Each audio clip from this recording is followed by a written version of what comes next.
जय श्री राम। पुराने शहर के सभी मुसलमानों से कहना चाहूँगा, आप लोग होशियार हो जाइए।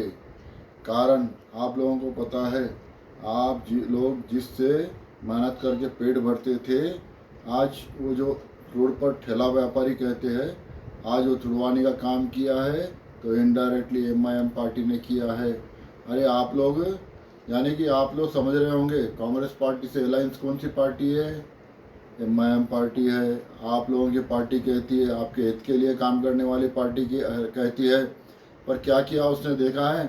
अरे म्यूनसिपल डिपार्टमेंट वाले हाइड्रा के नाम पर वो तोड़ फोड़ कर रहे हैं, वो इलीगल इंक्रोचमेंट के नाम पर आपकी दुकानें वगैरह सब तोड़ फोड़ कर रहे हैं। कई सालों से दुकान वहाँ पर कितने सालों से कभी नहीं दिखा, आज ही क्या समय आ गया है कि उन्होंने दुकान तोड़वाने का। अरे पीछे वो लोग म्यूनसिपल के डिपार्टमेंट के लोग दुकान तोड़ रहे हैं, पीछे से आकर एमआईएम के लोग ऐसा कैसा तोड़ते ये तोड़ते। अरे पुराने शहर में कर्फ्यू लगवाने की बात करते हैं और तुम्हारे ऐसे गरीब मुसलमानों को पकड़वाने की बात करेंगे। अरे किसी एमआईएम के लीडरों ने थप्पड़ मारा है किसी को, सिर्फ जबान से कहते हैं मैं कर्फ्यू लगवा दूंगा, मैं ये कर दूंगा। अरे गंदी गंदी गाली दे रहे हैं पुलिस डिपार्टमेंट को भी और म्यूनसिपल डिपार्टमेंट के लोगों को भी। अरे शर्म आनी चाहिए उन्हें। अरे डिपार्टमेंट गवर्नमेंट एम्प्लॉय को ऑन ड्यूटी पर गाली देने का कितना बड़ा केस होता है। अरे मैं कहना चाहूँगा मेरे भाइयों, जब तक तुम लोग होशियार नहीं होंगे, इसी तरीके से एमआईएम के लोग तुम्हारा फ़ायदा उठाते रहेंगे।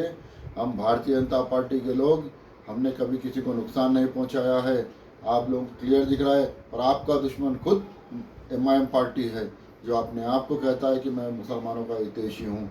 अरे मैं इतना कहना चाहूँगा मेरे भाइयों, आप लोग अभी भी, आप लोगों को इतना दिमाग तो होगा कि इतने सालों से कभी दुकान नहीं टूटी आप लोगों की, इतने सालों से आप लोग कारोबार कर रहे हो, इतने साल के बावजूद कारोबारी होने के बाद आप लोगों का उसी जगह पर आके म्यूनसिपल के डिपार्टमेंट के लोग तोड़ फोड़ करते हैं और कुछ ही पलों में एमआईएम के लोग वहाँ पर आके ऑब्जेक्शन करते हैं। ऑब्जेक्शन होने के बावजूद भी, यानी कि मैक्सिमम आप लोगों की दुकान तोड़ने के बाद से ऑब्जेक्शन करने की क्या ज़रूरत थी बताइए? हाँ अच्छा ठीक है, ऑब्जेक्शन तो कर दिया उन्होंने, फिर उन्होंने आप वो जो इंक्रोचमेंट जो तोड़म तोड़ी चल रही थी उसको रोकना चाहिए था, उसे भी नहीं रोक पाए। अरे मेरे भाइयों, ये लोग किसी के नहीं होते, ये लोग सिर्फ अपने ही बात करते हैं। इन्होंने फातिमा कॉलेज और ऐसे कई इन्होंने कब्जा किए, उस लैंड है अपने खिलवत में भी कई लैंड कब्जा कर रखी है इन्होंने। ऐसी कई लैंडों पर आप लोगों को दूसरा व्यापार देते, आप लोगों को ज़मीन देते, जगह देते दूसरा कारोबार करने की, तब वहाँ से हटवाते। म्यूनसिपल डिपार्टमेंट से एमआईएम के लोग कहते हैं कि म्यूनसिपल डिपार्टमेंट हमारे हाथ में है। अरे कांग्रेस गवर्नमेंट इनके हाथ में है कहते हैं।